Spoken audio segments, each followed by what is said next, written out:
Welcome again. Welcome again in part 11. The part 11 here we will be studying the towns and trade. Okay, towns and trade. Towns and trade of urban center. No, urban center. Urban center means town. Okay. तो ये था हमारा. तो here particularly we will study about the town. Next में trade पड़ेगा ना, वो है टाउन. ठीक है, तो यहाँ पे तो firstly we have to know that town is very important ना. टाउन कैपिटल सिटी ना. कैपिटल तो बहुत इंपॉर्टेंट है because capital wait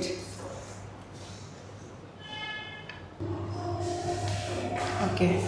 so towns and capital is very important because वो लोग क्या करते हैं, वो लोग कैपिटल उसको चूज़ करते हैं जो बहुत स्ट्रॉन्ग होते हैं, जहाँ में वाटर रिवरिन अच्छा होगा, लैंड अच्छा होगा, जो सब कंट्री का, जो हमारा सब जगह का सेंटर होगा ना, उसको वो लोग चूज़ करते हैं फॉर देयर मेन टाउन ना.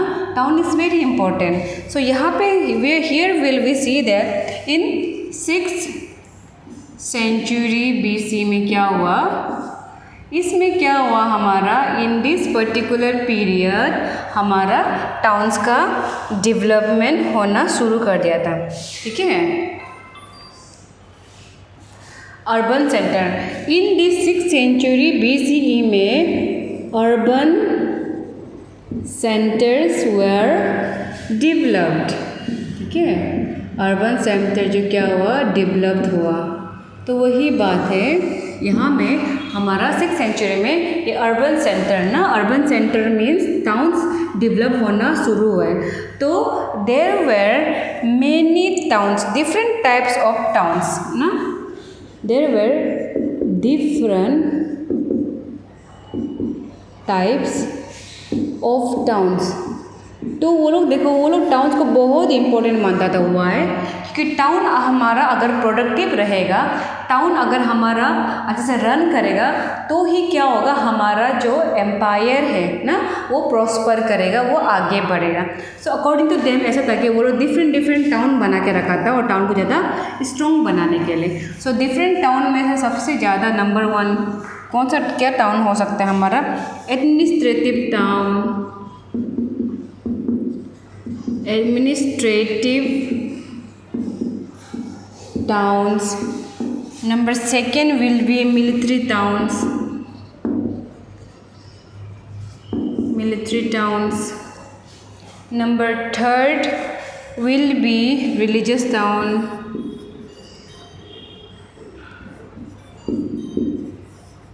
Religious town. Number 4 commercial town. Number 5 will be cultural town. देखो, तो ये लोग क्या करते थे, ये लोग अपना टाउन को क्या बनाने के लिए, स्ट्रॉन्ग बनाने के लिए, अपने एम्पायर को स्ट्रॉन्ग बनाने के लिए टाउन्स को स्ट्रॉन्ग बनाना शुरू किए. तो टाउन्स को स्ट्रॉन्ग बनाना शुरू किए, तो टाउन्स को वो लोग बहुत सारे डिफरेंट टाइप्स में वो लोग क्या करते, डिवाइड कर दिया. तो जैसे कि टाउन एक टाउन है जो सिर्फ एडमिनिस्ट्रेटिव के लिए फेमस होगा ना, और एक टाउन होगा जहाँ में सिर्फ मिलिट्री ना, जहाँ में सिर्फ सोल्जर्स लोग को ट्रेन करता होगा, और एक जहाँ में रिलीजियस टाउन्स बना दिया वो लोग, एक कॉमर्शियली जहाँ में ट्रेड वगैरह करने के लिए, एक कल्चरल पॉइंट ऑफ व्यू से वो लोग टाउन बना दिया. तो these are different types of towns which helps us to increase our production and to make an empire more powerful and strong and prosperous ना. all these function, जैसे कि देखो एक ही टाउन में क्या administrative, military religious, commercial, cultural रख देगा, तो क्या होगा, थोड़ा प्रॉब्लमिस्टिक रहेगा, क्योंकि थोड़ा वो लोग के लिए काम जरा भारी हो जाएगा. इसीलिए वो लोग क्या किए, बहुत सारे डिफरेंट डिपार्टमेंट को क्या किए, वो लोग डिफरेंट टाउन्स में बांट दिया. तो this made the effective function in the process. Okay. So ये था ये लोग का वन ऑफ द इम्पोर्टेंट और बढ़िया वाला यूनिक फीचर जो कि टाउन को वो लोग डिवाइड करने का, ठीक है। तो इसके बाद स्ट्रॉन्गेस्ट सिटी किसको बनाता था ये लोग? स्ट्रॉन्गेस्ट सिटी कौन होता था? स्ट्रॉन्गेस्ट सिटी वो लोग का समय में कौन होता था? वो होता था कैपिटल सिटी, कैपिटल सिटी ना। कैपिटल सिटी तो मालूम है, जैसे कि अरुणाचल का ईटानगर है, ईटानगर टाउन है ना। तो सबसे स्ट्रॉन्गेस्ट सिटी वो लोग का कौन होता था? कैपिटल सिटी होता था, ठीक है। और ये कैपिटल सिटी जो क्या होता था? फोर्टिफाइड होना पड़ता था। फोर्टिफाइड मीन्स हमारा जैसे कि ईटानगर है, ईटानगर क्या है? बहुत स्ट्रॉन्ग है, सब कुछ ज़्यादा मिलता है हम लोग को। दैट इज़ वाई हम लोग क्या करेगा यहाँ पे हम लोग ईटानगर को कैपिटल सिटी बना देगा, because Itanagar is very strong ना, स्ट्रॉन्गेस्ट। वो लोग भी क्या था? स्ट्रॉन्गेस्ट को अपना कैपिटल बनाता था, और कैपिटल को चारों तरफ से वो लोग दीवार वाल बना देता था। उसको क्या बोलता था? फोर्टिफाइड बोलता था। हाँ, फोर्टिफिकेशन कर देता था वो लोग कैपिटल को। जितना भी ये लोग कैपिटल टाउन्स है ना, उसको वो लोग फोर्टिफाइड करता था, ठीक है ना, ठीक है। और वो कैपिटल ये जैसे कि ये एक उस समय का सबसे बड़ा इम्पोर्टेंट का ये फोर्टिफाइड क्यों करता था? एनिमी से प्रोटेक्ट करने के लिए, ठीक है। एनिमी से प्रोटेक्ट करने के लिए वो लोग अपना टाउन को कैपिटल सिटी को वो लोग क्या करता? फोर्टिफाइड करता था ना। और ये कैपिटल सिटी का अंदर में बहुत सारा टाउन्स था, जो कि हम ये बता चुका था, ठीक है, ये टाउन्स ना। और हर टाउन्स में अपना अपना डिपार्टमेंट बता हुआ था टू मेक मोर स्ट्रॉन्ग, ठीक है। तो वही था। उसके बाद यहाँ में और ये कैपिटल सिटी में कौन बैठता था? King plus elite classes, obviously ना। कैपिटल सिटी में कौन बैठेगा? किंग तो दूसरा सिटी में नहीं बैठेगा, किंग तो मेन कैपिटल में ही बैठेगा, क्योंकि कैपिटल में उसको ज़्यादा काम होगा ना उसका। इसीलिए हमारा कैपिटल सिटी जो फोर्टिफाइड सिटी में किंग भी बैठता था, और elite class, elite means high class लोग भी बैठता था, ठीक है। और उस समय क्या था?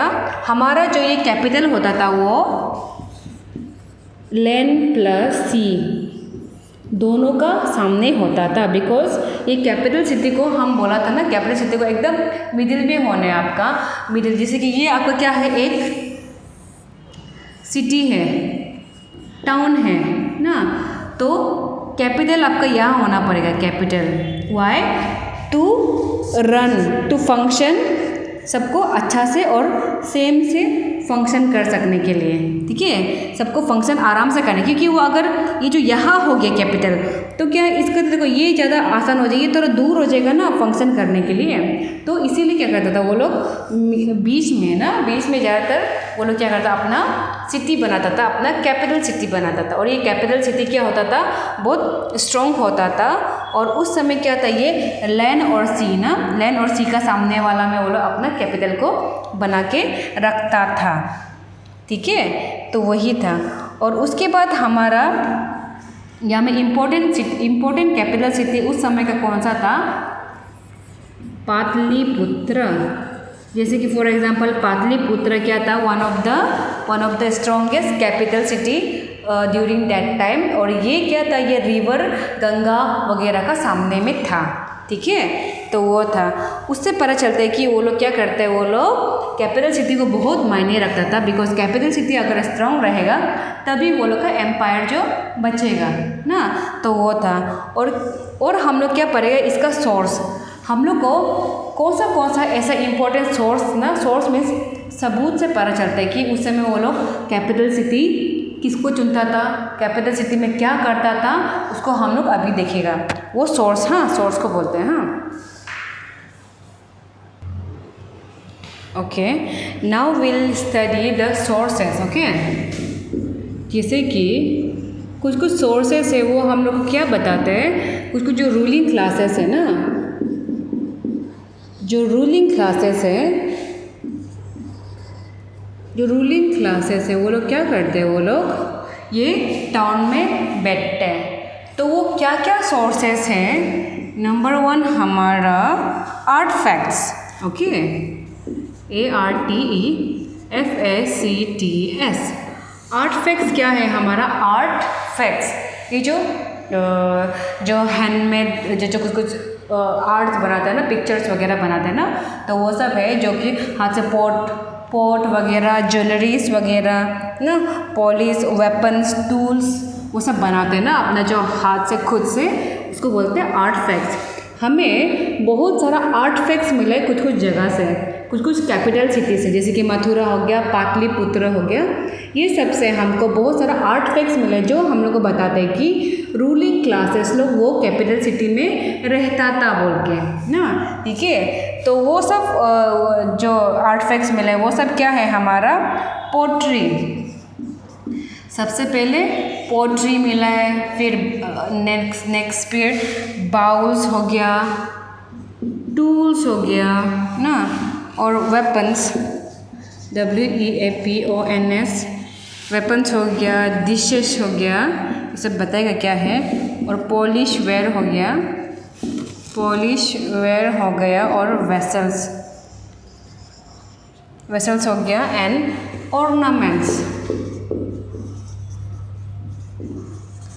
ऑर्नामेंट्स एक्सेट्रा हो गया। और ये सब क्या से बनता था? Copper gold made by copper gold silver bronze ivory glass shell and terracotta. देखो हमको यहाँ पे मीन्स आर्ट, ये यहाँ पे हम लोग को कुछ कैपिटल सिटी में हम लोग को बहुत सारा आर्ट फैक्ट्स मिले जो हम लोग को बताते हैं कि रूलिंग क्लास लोग उस समय कैपिटल सिटी में, टाउन में रहता था बोल के ना। जैसे कि पोट्री हो गया, पॉट्स हो गया, बाउल हो गया ना जहाँ में कुछ खाता है, और टूल्स हो गया, चेयर टेबल वगैरह ना, और वेपन्स दाव वाव हो गया, और डिशेस ना, प्लेट्स वगैरह, और पॉलिश वेयर, वेसल्स, और बहुत सारा ऑर्नामेंट्स हम लोग को मिले। कहाँ से? कैपिटल सिटी से। उससे पता चलता है कि वो लोग रहता था, बहुत सारे रूलिंग क्लासेस, रिच क्लासेस लोग वहाँ रहता था ना। और ये सब जितना पोट्री, ऑर्नामेंट्स वगैरह क्या से बनता था? वो कॉपर से बनता था, गोल्ड, सिल्वर, ब्रॉन्ज, आइवरी वो है हाथी का दांत ना, हाथी का दांत को बोलते हैं, दांत से बनने वाला सामान को बोलते हैं। और ग्लास, शेल्स, टेराकोटा मीन्स मिट्टी से जो पिक्चर बनते हैं ना, जो पिक्चर मीन्स जो स्कल्पचर बनाते हैं उसको बोलते हैं। हाँ, तो ये सब चीज़ हम लोग को मिले। तो ये जो हमारा first source, and our second source is votive inscriptions.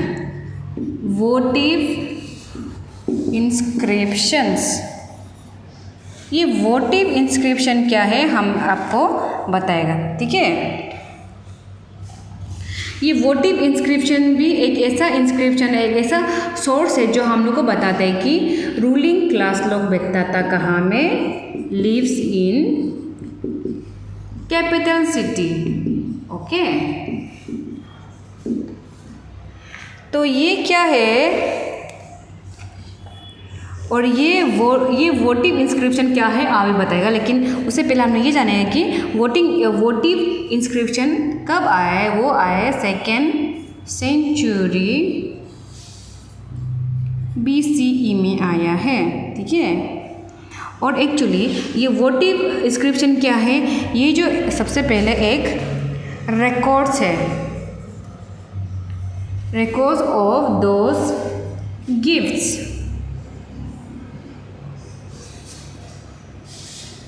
which makes to religious institutions। Okay, देखो अभी हम लोग को यहाँ में साफ हो जाएगा। कहाँ?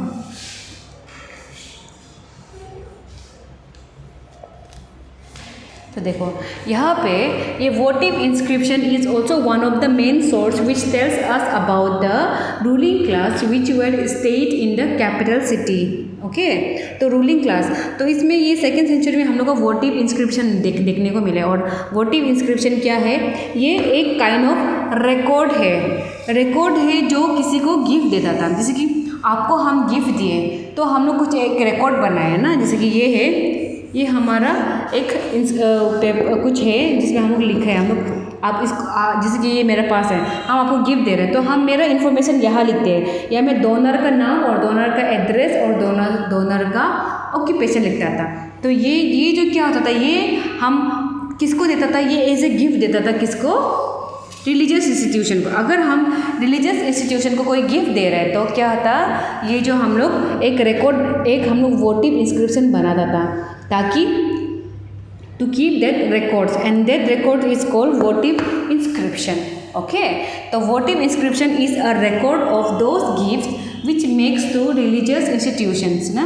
जैसे कि रिलीजियस इंस्टीट्यूशन में हम लोग, रिलीजियस इंस्टीट्यूशन का हम लोग कुछ गिफ्ट दे रहे हैं ना, तो वो गिफ्ट देने का समय हम लोग कुछ रिकॉर्ड रखना पड़ेगा। तो वो रिकॉर्ड रख रहे हैं, वो रिकॉर्ड को क्या बोलेगा, वोटिव इंस्क्रिप्शन बोलेगा। और ये वोटिव इंस्क्रिप्शन में यूजुअली किंग का या तो डोनर का नाम, एड्रेस और उसका ऑक्यूपेशन लिखा होता था। ठीक है, अगर हम किसी रिलीजियस इंस्टीट्यूशन में, हम जैसे कि क्या है, एक जहाँ में क्या था, हिंदी भगवत गीता पढ़ाएगा वो एक इंस्टीट्यूट में ना, जहाँ में बुद्धिज़्म पढ़ाएगा, तो वहाँ हम डोनेट करने कुछ ना, तो हम क्या करेगा, तो हम डोनेट करते समय अपना एक वोटिव इंस्क्रिप्शन बनेगा, जहाँ में मेरा नाम लिखा होता था, मेरा ऑक्यूपेशन लिखा होता था ना, मेरा पिक्चर बना होता था, और हम क्या डोनेट कर रहे हैं वो सब लिखा होता था ना। तो these are the second sources which helps us about the towns ना, towns which stays in the capital city। Okay, तो वो था। उसके बाद हमको यहाँ में this inscriptions tells that the kinds of people ना, what kinds of people live in the towns।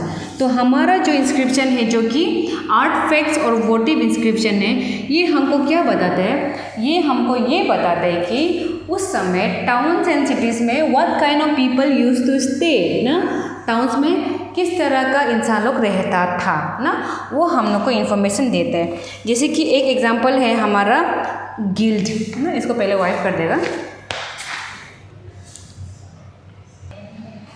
Okay, so ये टाउन्स में ना, टाउन्स में बहुत सारा लोग रहता था, तो हम लोग को वो क्या से पता चले, वो हम लोग को इंस्क्रिप्शन से पता चला। तो फिर हम 2 इंस्क्रिप्शन देखा था ना, हम लोग ना सोर्सेज देखा था, वो क्या क्या था, एक आर्टिफैक्ट्स था और एक वोटिव इंस्क्रिप्शन था।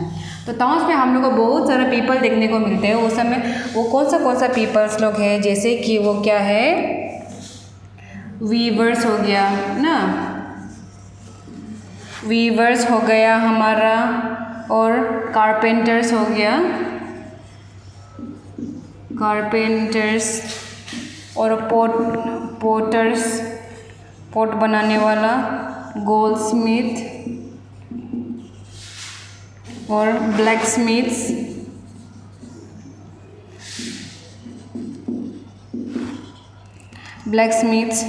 रिलीजियस टीचर्स एंड मर्चेंट्स वगैरह ना। ठीक है, मर्चेंट्स। तो देखो टाउन्स में हम लोग को बहुत सारा हम लोग को वर्कर्स देखने को मिलते हैं। वर्कर्स में जो काम करने वाला, जैसे कि वीवर्स, कारपेंटर्स, पोटर्स, गोल्डस्मिथ्स, ब्लैकस्मिथ्स, मर्चेंट्स वगैरह ना, ये सब हम लोग को देखने को मिलता है। उनमें से और एक सबसे बड़ा इंसान मीन्स वर्कर्स कौन थे, गिल्ड्स ना। गिल्ड्स भी क्या है, ये भी टाउन्स में रहते हैं। तो हमको ये किससे पता चला, हम लोग को इंस्क्रिप्शन से पता चला। इंस्क्रिप्शन में गिल्ड्स के बारे में मेंशन था। हाँ ठीक है, तो ये गिल्ड्स क्या है,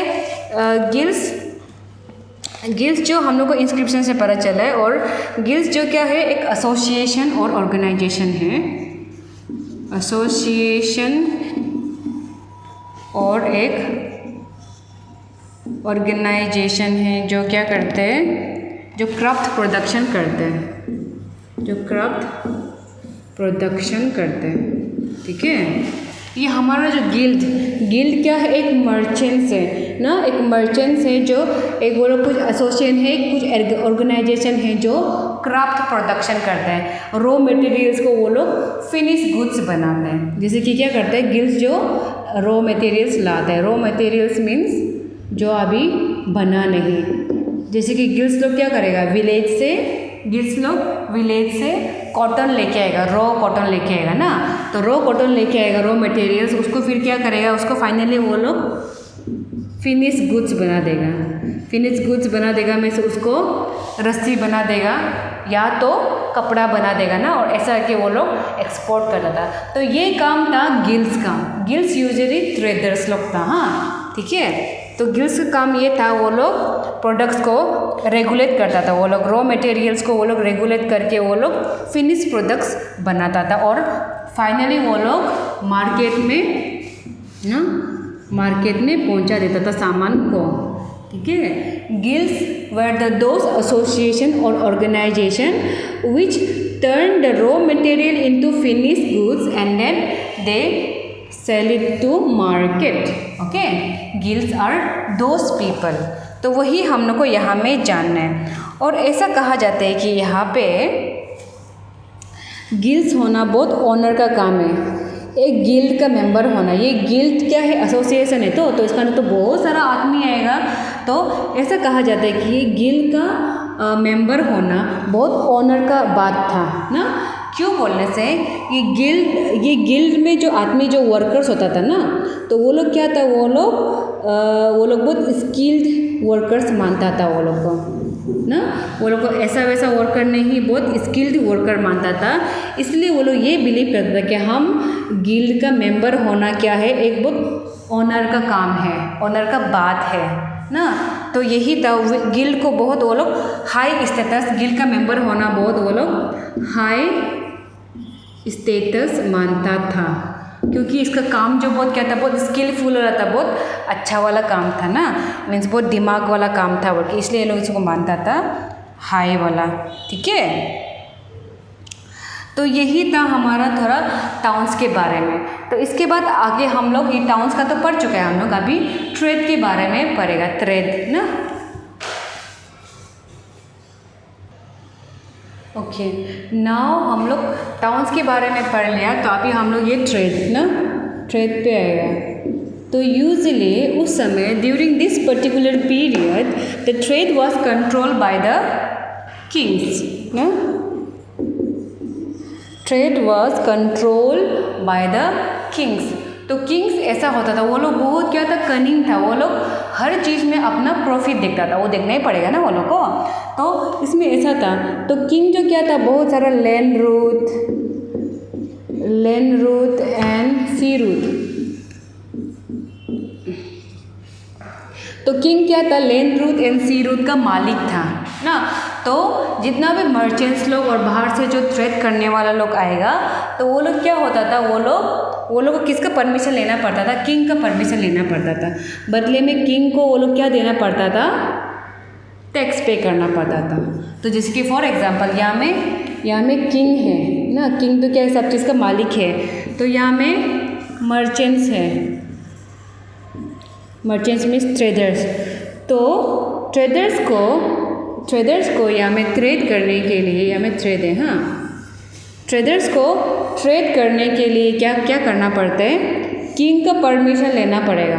और किंग तब परमिशन देगा जब ये क्या करेगा, ये जो टैक्स पे करेगा, टैक्स। टैक्स मीन्स जितना सामान ले जा रहा है ना, जितना सामान ले जा रहा है उतना का इसको पैसा देना पड़ेगा, टैक्स देना पड़ेगा। बिकॉज ये ट्रेड का मालिक कौन है, किंग है ना।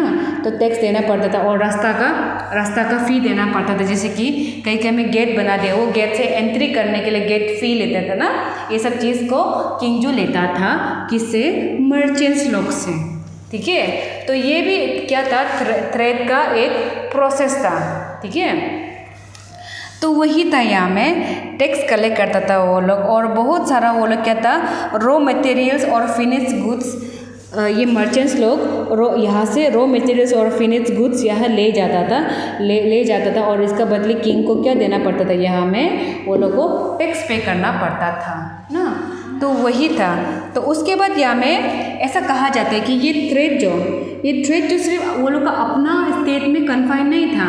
जैसे कि ये क्या है, वो लोग का एक जगह है ना, यहाँ में एक तो किंग बैठते हैं, तो यहाँ में ट्रेड करने के लिए बाहर से जो मर्चेंट्स आते हैं वो तो उसको टैक्स पे करना पड़ेगा ये रास्ता के लिए, क्योंकि रास्ता का मालिक कौन है, ये है ना, और ट्रेड का जगह का मालिक वो है।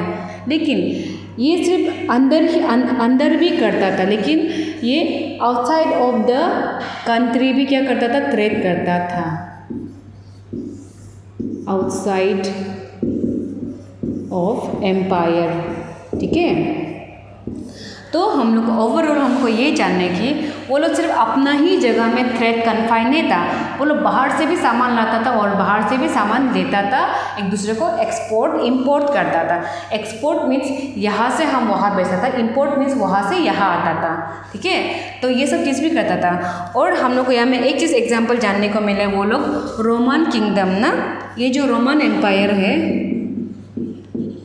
ये रोमन एम्पायर से वो लोग बहुत सारा सामान लाता था और बहुत सारा सामान देता था रोमन एम्पायर को। स्पेशली हमारा इंडिया का जो स्पाइसेस है ना, स्पाइस में पेपर्स भी आ जाएगा। हाँ, पेपर्स, ये जो पेपर्स है स्पाइसेस को कहाँ बेचता था हम लोग, ये रोमन एम्पायर में बेचता था। बिकॉज हम लोग का जो स्पाइसेस का आपको तो पता ही है, हमारा जो मसाला वसाला का बहुत डिमांड होता है बाहर में। सो यूरोपियन हम लोग रोमन एम्पायर में हमारा स्पाइसेस को हम लोग एक्सपोर्ट करता था।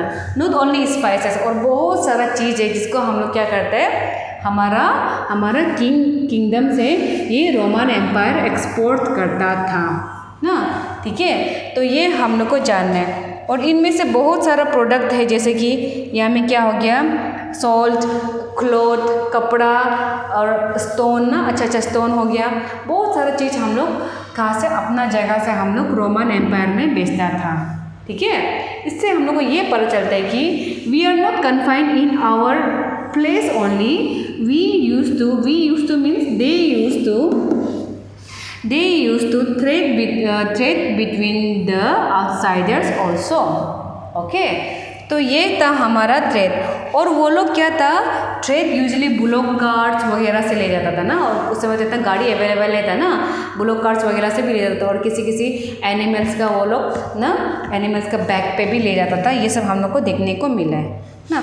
और सी रूट्स भी ना, और as we know that sea route is also one of the cheapest mode. लेकिन उसमें खतरा भी था, अगर सी रूट से कोई डूब जाएगा तो वो तो रिस्की है। तो बट सी रूट से भी वो लोग क्या करता था, वो लोग ट्रेड करता था ना। तो वो था हमारा ट्रेड सिस्टम। इसके बाद हम कॉइन्स के बारे में पढ़ेगा। ठीक है, now we will study about the coins na.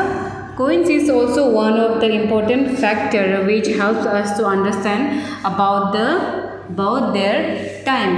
okay, so coins क्या है, one of the important features। तो coins क्या करता है, हमारा ट्रेड को हमारा आसान कर दिया था। क्योंकि पहले तो ऐसा था ना, हम लोग सामान तो सामान बार्टर सिस्टम करता था। Barter system means the exchange of goods from goods ना, तो वो था बार्टर। लेकिन ट्रेड को हमारा जब से कॉइन आया है ना, कॉइन जब से इंट्रोड्यूस हुआ है, तब से क्या हुआ है, हमारा ट्रेड को और फैसिलिटेट कर दिया ना। ठीक है, फैसिलिटेट कर दिया मीन्स बहुत आसान कर दिया था। ठीक है, और उसके बाद हम लोग को एक पंच मार्क कॉइन देखने को मिला है। पंच मार्क मीन्स वही है, जैसे कि फॉर एग्जाम्पल हम एक किंग है, तो हम क्या करता था, मेरा यहाँ में कुछ मेरा पिक्चर बना दिया तो मेरा नाम लिख देगा, तो हम इसको क्या करता था, यहाँ से एक जो सिल्वर और गोल्ड वाला कॉइन होगा उसको हम क्या करते हैं, पंच कर देगा मीन्स मेरा नाम वगैरह पंच कर देगा वो कॉइन पे ना। और ये पंच मार्क कॉइन क्या से बनता था, ये जो सिल्वर और कॉपर से बनता था, सिल्वर प्लस कॉपर ना, सिल्वर और कॉपर से ये बनता था। सबसे पहले सिल्वर और कॉपर कुछ को भी एक शेप दे देगा, उसके बाद हम कुछ यहाँ में अपना ना कुछ बना देगा ना, अपना पिक्चर बना देगा, तो अपना नाम डाल देगा, तो कुछ भी डाल देगा और ये हमें पंच कर देता था, इसलिए इसको पंच मार्क कॉइन बोलता था। हाँ ठीक है, उस समय वो लोग पंच मार्क कॉइन यूज़ करता था जो कि सिल्वर और कॉपर से बनता था। और हम लोग ऐसे करके बहुत सारा हम लोग को क्या मिला है, हम लोग को कॉइन्स मिला है। हम लोग को हमारा हिस्टोरियन लोग हम लोग को बहुत सारा कॉइन्स हम लोग को ढूंढ के दिए जो हम लोग को क्या बताता है, उस समय का किंग्स के बारे में बताता है, उसका रूलिंग टाइम के बारे में बताता है, उसका चीज़ के बारे में बताता है। और the study of coin is known as numismatics. Numismatics, ठीक है। ये न्यूमिस्मेटिक्स क्या है? Numismatic is the study of coins. जो हम लोग कॉइन को स्टडी करते हैं ना, ये कॉइन जैसे कि फॉर एग्जांपल ये एक कॉइन है, तो हम इसे अच्छे से स्टडी करेगा, यहाँ में क्या है क्या नहीं है सब कुछ जानेगा। तो जिस तरह से हम लोग उसको पढ़ाई करते हैं, जिस तरह से उसका हम स्टडी करते हैं, तो वो स्टडी को क्या बोलते हैं? न्यूमिस्मेटिक बोलते हैं। So numismatic is the study of coins. ये एग्जाम में 1 मार्क का फॉर श्योर आएगा। What do you mean by numismatics? So numismatic is the study of coins, ठीक है। Numismatic is the study of coins. Please don't forget this, okay. और ये coins को कौन इशू करता था होगा? ऑब्वियसली किंग करेगा ना, किंग करेगा ज़्यादातर। लेकिन ऐसा भी कोई कोई जगह में कहा जाता था कि उसको मर्चेंट्स लोग भी इशू करता था ना, मर्चेंट्स लोग भी इशू करता था। और बैंकर्स ना, बैंकर्स एंड टाउन पीपल, ये सब भी मर्चेंट्स, बैंकर्स, टाउन पीपल, ये लोग भी इशू करता था कॉइन्स को, बताते हैं। लेकिन ज़्यादातर कौन इशू करता था कॉइन्स को? King, obviously, because king is a supreme power, central power ना, तो किंग इशू करते ये कॉइन को। और ऐसा कहा जाता है कि कॉइन्स में ज़्यादातर क्या होता था, हमारा ये कॉइन्स में क्या होता था? किंग का नाम होता था, किंग का पिक्चर होगा, या तो क्या होगा, किंग का टाइम पीरियड होगा, कब से कब तक वो रूल करता था, ठीक है, कॉइन में। इसलिए हमारे लिए कॉइन बहुत इंपॉर्टेंट है, हमारा पुराना इंफॉर्मेशन को जानने के लिए, ठीक है। और सबसे पहला कॉइन्स जो बना है, जो एम्पायर बना है, वो एम्पायर क्या है हमारा? Indo Greek.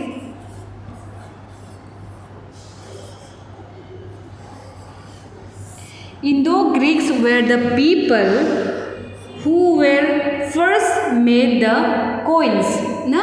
और ये लोग का coins में क्या होता था? ये लोग coins में यूजुअली रूलर का नाम और क्या होता था? इमेजेस। इसको याद रखो आप लोग, ठीक है। इंडो ग्रीक्स में जो ग्रीक्स जो इंडिया में था ना, इंडिया में था, वो लोग क्या था? वो लोग सबसे पहला कॉइन बनाने वाला इंसान था। Indo Greeks were the first persons who made the coins. और वो लोग का कॉइन्स में क्या होता था? वो जो पर्सन का नाम होता था और उसका इमेज होता था। Please remember this, okay. जो इंडो ग्रीक्स लोग क्या था? सबसे पहला कॉइन वो लोग ही बनाया था। First ruler who issued the coins. Indo Greeks were the first ruler, okay, first ruler. Indo Greeks जो ग्रीक्स है, जो इंडिया में आया था, इंडिया में जो क्या किया था, इंडिया में जो इंडिया का आसपास में ना, इंडिया पहले तो क्या था, इंडिया का यहाँ में क्या था, इंडो ग्रीक्स लोग यहाँ से यहाँ में था ना, तो ये वाला पार्ट भी तो इंडिया का ही था, पाकिस्तान लोग भी। तो यहाँ का रहने वाला इंडियन ग्रीक्स लोग क्या था? वो लोग फर्स्ट रूलर था जो कॉइन बनाया था। और वो लोग कॉइन में नाम और इमेज होता था, वो पर्सन का, वो किंग का, वो रूलर का, ठीक है। तो ये था वो लोग का इन्फॉर्मेशन। उसके बाद हमारा फर्स्ट गोल्ड कॉइन, ये भी एग्जाम में पूछते हैं। हाँ, फर्स्ट गोल्ड कॉइन कौन बनाए? कौन लोग बनाए? कौन सा रूलर लोग बनाए? कुशानास, ओके। प्लीज़ इसको याद रखो। फर्स्ट रूलर्स जो गोल्ड का कॉइन बनाया वो कौन लोग था? कुशानास ना। इसलिए हम लोग कुशानास के बारे में बहुत सारा इन्फॉर्मेशन जानने को मिलते हैं। कुशाना का कॉइन में भी क्या था? वो लोग का नेम्स, इमेजेस वगैरह मिलता था, ठीक है। तो ये सब हम लोग को देखने को मिला है। वो भी कब था? ये फर्स्ट सेंचुरी में हम लोग को देखने को मिला ये कॉइन्स। क्या कॉइन्स? गोल्ड कॉइन्स जो कुशाना बनाए। Kushanas were the first who made gold coin. ये हमें गोल्ड कोइन का बात कर रहे हैं, हाँ, यहाँ में जस्ट कोइंस का बात कर रहे हैं, हाँ। Indo Greeks were the first ruler who introduce who made the coins and Kushanas were the first ruler who made first gold coin. Okay, so ये सब इंफॉर्मेशन हम लोग को यहाँ पे देखने को मिला है। इसके बाद हम लोग को साउथ में ना, ये साउथ पार्ट में हमारा जो ये इंडिया है ना, इंडिया का साउथ पार्ट में हम लोग को बहुत सारे कॉइन्स देखने को मिले जो इंडियन स्टाइल और ग्रीक स्टाइल से बना था। और ऐसा कहा जाता है कि ये जो गुप्ता एम्पायर का ना, ये जो हमारा जो गुप्ता एम्पायर का जो कॉइन्स था वो क्या था, वो बहुत ही बढ़िया था। बिकॉज वो लोग प्योरिटी के लिए माना जाता था। प्योरिटी के लिए मीन्स वो लोग कुछ भी अगर गोल्ड का बनाएगा तो भी वो लोग क्या था, प्योर गोल्ड का बनता था ना, ठीक है। तो ऐसा होता था, वो लोग अगर सिल्वर का बनेगा तो प्योर ना, वो लोग प्योरिटी के लिए माना जाता था ये गुप्ता एम्पायर का कॉइन्स, ठीक है। तो ऐसा हो कि अभी हम लोग क्या पड़ेगा, अभी हम लोग ये कॉइन्स किस तरह से डिक्लाइन होना शुरू किए, किस तरह से ख़त्म होना शुरू किए ये कॉइन्स बनना और कॉइन्स बनाना और कॉइन्स का यूज़ करना। तो हमें इसको पढ़ेगा अभी। तो हमको यहाँ में कॉइन्स का हम लोग को यहाँ में डिक्लाइन देखने को मिले। डिक्लाइन मीन्स ख़त्म, किस तरह से हम लोग कॉइन का यूज़ करना बंद कर दिया ना, ये सब देखेगा। तो सबसे पहले रीज़न क्या हो सकता है, इकोनॉमिक क्राइसिस हो सकते हैं। इकोनॉमिक क्राइसिस मीन्स इकोनॉमिकली हम लोग वीक हो गया, हमको ज़्यादा पैसा नहीं मिल रहा है, हमको ज़्यादा क्या नहीं मिल रहा है, हम लोग को गोल्ड नहीं मिल रहा है। तो जैसा गोल्ड नहीं मिलेगा, पैसा नहीं होगा तो क्या करेगा हम लोग, सिल्वर कॉइन्स भी तो नहीं बना पाएगा। तो मे भी कॉइन्स का डिक्लाइन होने का रीज़न ये इकोनॉमिक क्राइसिस भी हो सकता है ना। और नंबर 2 हमारा क्या हो सकता है, हमारा ट्रेड हैम्पर ना। हमारा जो ट्रेड होता था, ट्रेड ना, जो ट्रेड मीन्स हम यहाँ से वहाँ ट्रेड करता था, वो ट्रेड बंद हो गया। वो ट्रेड बंद होने के बाद हमसे क्या होगा, हमें कॉइन्स नहीं मिलेगा ना। तो ये भी हमारा एक रीज़न हो सकता था बोल के बोल रहे हैं। और नंबर 3 है न्यू टाउन्स। जैसे कि न्यू टाउन्स डेवलप हो गए, जैसे ही न्यू टाउन्स डेवलप होगा तो क्या होगा, वो लोग का कुछ अपना करेंसी निकलेगा ना, वो लोग हम लोग कॉइन को तो यूज़ नहीं करेगा ना। तो ये सब रीज़न हो सकता है हमारा कॉइन्स का डिक्लाइन होने का, ठीक है। तो इसके बाद हम लोग क्या पढ़ेगा, हमारा लास्ट टॉपिक हम लोग पढ़ेगा हाउ इंस्क्रिप्शन वेर डिसाइफर। जो इंस्क्रिप्शन है, जो हमको ये पूरा किंग्स, फार्मर्स, टाउन्स के बारे में हम लोग को जो जानने में मदद करता है ना, वो हम लोग को क्या जानने को मिलते हैं, हमको इंस्क्रिप्शन से जानने को मिलते हैं। और किस तरह से हम लोग वो इंस्क्रिप्शन को हम लोग पढ़ पाए और कौन हम लोग को मदद किए पढ़ने के लिए, उसको हम लोग हमारा नेक्स्ट टॉपिक में पढ़ेगा। तो हम लोग यहाँ क्या नेक्स्ट टॉपिक है हमारा, हाउ इंस्क्रिप्शंस डिसाइफर। किस तरह से हम लोग डिसाइफर, हाँ, किस तरह से हम लोग इंस्क्रिप्शन को पढ़ पाए। डिसाइफर मीन्स पढ़ पाना, हाँ, किस तरह से हम लोग पढ़ पाए। जैसे कि सबसे पहला वाला टॉपिक में मैंने ये बताया था कि जेम्स प्रिंसेप के बारे में ना।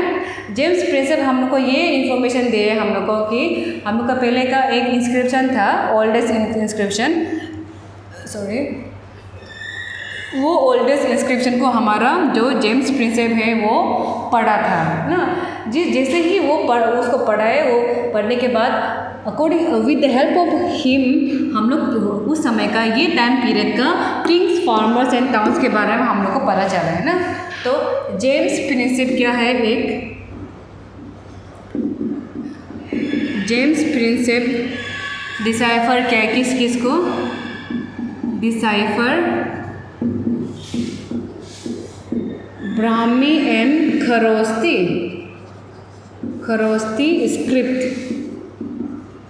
स्क्रिप्ट क्या है, ऐसा कुछ बुक टाइप ना, बुक टाइप क्या है, एक ब्राह्मी था और एक खरोस्ती।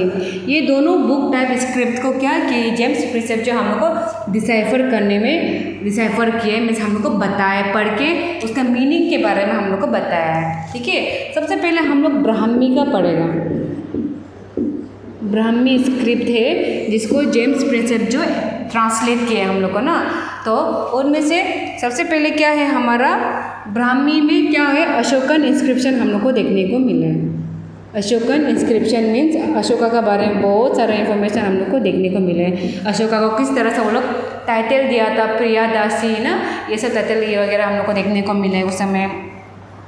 और ये ब्राह्मी स्क्रिप्ट को क्या था, ये ब्राह्मी स्क्रिप्ट को देवनागरी का मदद से,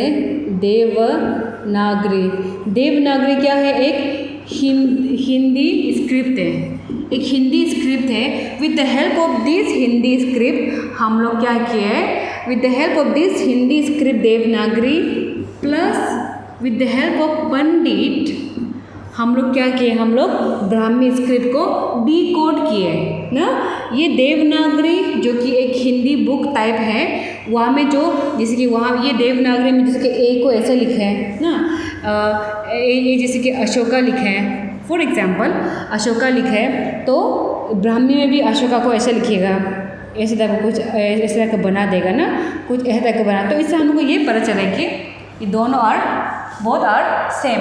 ओके, तो यहाँ में देखो ये ब्राह्मी स्क्रिप्ट को किस तरह से जेम्स प्रिंसेप डिकोड किए, वो क्या है, देवनागरी जो हिंदी है और जो हिंदी एक स्क्रिप्ट है उसका मदद से, और पंडित का मदद से, जो इंडियन हिंदू पंडित होते हैं ना, जो उसका मदद से क्या किया है, ये जो जेम्स प्रिंसेप जो ब्राह्मी स्क्रिप्ट को डिकोड किए, मीन्स डिसाइफर किए। डिकोड मीन्स डिसाइफर मीन्स उसको ट्रांसलेट करके हम लोग को बताया है। ठीक है, तो वो है। उसके बाद और एक हमारा है खरोस्ती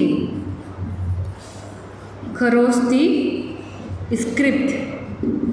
ये खरोस्ती स्क्रिप्ट भी एक ऐसा स्क्रिप्ट है जिसको हम पहले पढ़ नहीं पाया था, लेकिन हमारा जेम्स प्रिंसेप है वो इसको भी डिकोड कर दिया। और with the help of this Brahmi and Kharosthi हम लोग को ये टाइम पीरियड का हम लोग को पूरा किंग्स लो के बारे में जानने को मिला है। ठीक है, तो खरोस्ती स्क्रिप्ट में क्या होता था हमारा, खरोस्ती स्क्रिप्ट को हम इंडो ग्रीक्स का बुक से कंपेयर करके ना, ये खरोस्ती स्क्रिप्ट को इंडो ग्रीक का बुक से कंपेयर करके हमारा जो ये जेम्स प्रिंसेप जो ट्रांसलेट किए, डिसाइफर किए, डिकोड किए हमारा ये स्क्रिप्ट को। और ये सब स्क्रिप्ट में अशोका के बारे में और बाकी किंग्स के बारे में बहुत सारा इन्फॉर्मेशन हम लोग को मिला है। ठीक है, तो ये था।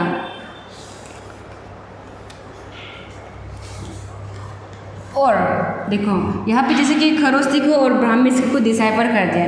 उसके बाद हमारा बहुत सारा कॉइन्स में खरोस्ती and Indo Greek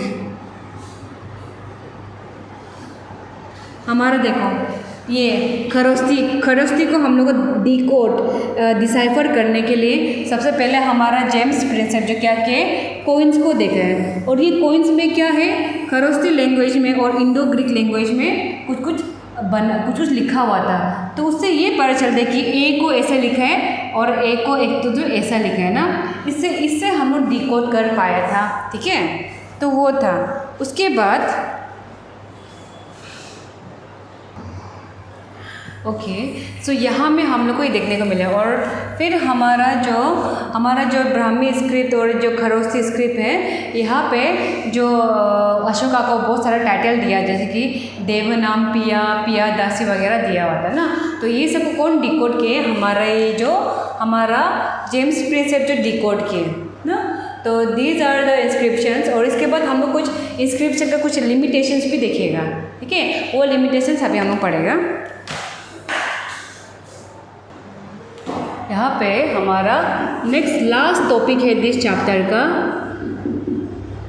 limitations of inscription.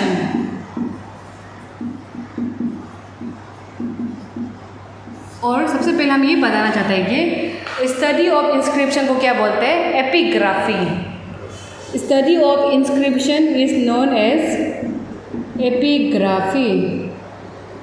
ठीक है, study of inscription is known as epigraphy. तो study of coins is numismatics. तो सबसे पहला लिमिटेशंस मीन्स कमियाँ। हाँ, तो सबसे पहला हमारा क्या है, नंबर 1 टेक्निकल लिमिटेशंस। तो ये टेक्निकल लिमिटेशंस में हम लोग क्या पढ़ेगा, क्योंकि देखो हमारा जो इंस्क्रिप्शंस हैं, ये इंस्क्रिप्शंस हम लोग को फुल इन्फॉर्मेशन नहीं देते, इसका भी कुछ लिमिटेशंस है। लिमिटेशंस मीन्स कमियां हैं। वो क्या कमियां हैं, सबसे पहले टेक्निकल लिमिटेशन। तो देखो कुछ वर्ड है जो क्या हो गया, लेटर लोग क्या हो गया, लेटर्स फेंटेड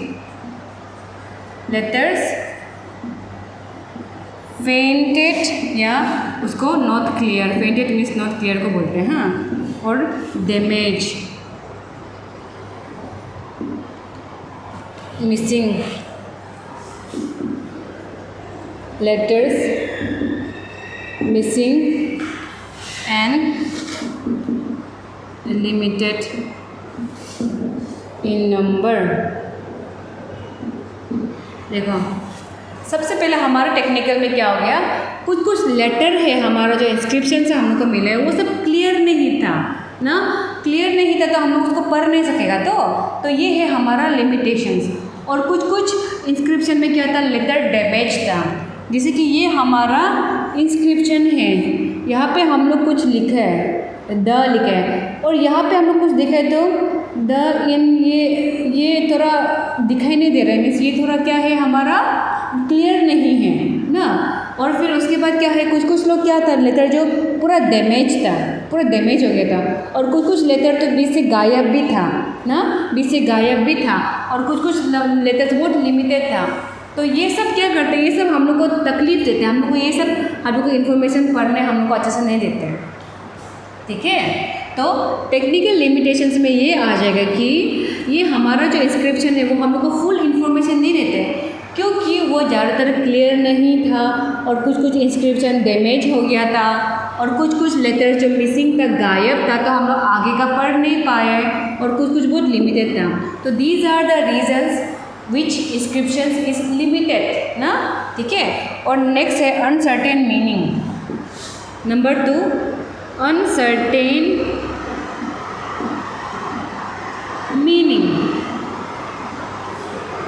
ठीक है, ये जो क्या था, नेक्स्ट में क्या है हमारा अनसर्टेन मीनिंग्स। तो जैसे कि मैंने बताया था कि कुछ लेटर्स जो हैं मिसिंग था ना, मिसिंग था मीन्स गायब हो गया था। तो गायब होने के कारण क्या था, हम लोग उसका मीनिंग को, वो सेंटेंस का मीनिंग को हम अच्छे से नहीं पढ़ पाए। ठीक है, बारिश हो रहा है